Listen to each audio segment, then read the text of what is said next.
সিলেটে বৃষ্টি ও পাহাড়ি ঢল অব্যাহত রয়েছে। এ অবস্থায় সীমান্তবর্তী 4 উপজেলার নিম্নাঞ্চল প্লাবিত হওয়ার সম্ভাবনা থাকলেও আবহাওয়া অধিদপ্তর বলছে আগামী 3 দিনের মধ্যে সুরমা ও কুশিয়ারার পানি বিপদসীমা অতিক্রম করার সম্ভাবনা নেই।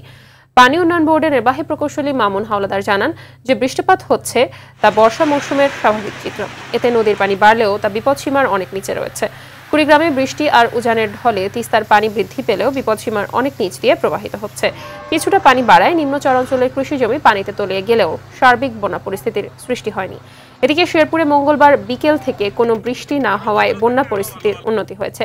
পাহাড়ি নদী সোমেশ্বরী, মহারশী, চেল্লাখালী ও ভোগাই নদীর পানিও কমে বিপদসীমার নিচ দিয়ে প্রবাহিত হচ্ছে। কয়েকদিনের টানা বৃষ্টি এবং ভারতের মেঘালয় ও আসামে অব্যাহত বর্ষণের কারণে জেলার নদ নদীর পানি বাড়ছে।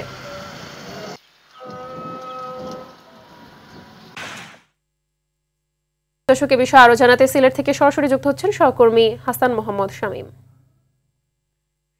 সিলেটে অব্যাহত বৃষ্টিপাতের বিষয়ে আবহাওয়া অধিদপ্তর কি বলছে জানাবেন।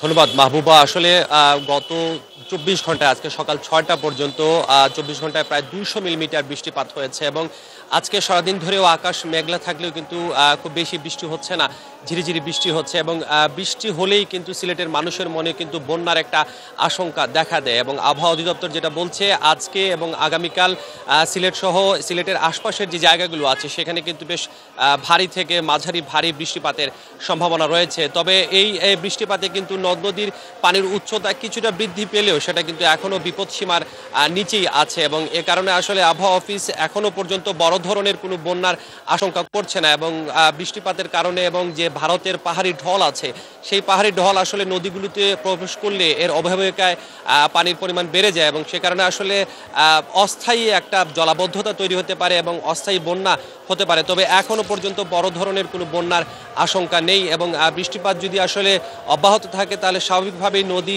যেভাবে আসলে পানিগুলোকে নিয়ে নিচ্ছে তাদের ভিতরে সেটা কিন্তু আসলে কন্টিনিউ করে গেলে সেটাই হবে এখানকার মানুষের জন্য স্বস্তির একটা বিষয়। তবে বৃষ্টিপাত না হলে বড় ধরনের কোনো বন্যার আশঙ্কা নেই এবং এটাই এখানে আমার কাছে থাকা সর্বশেষ তথ্য।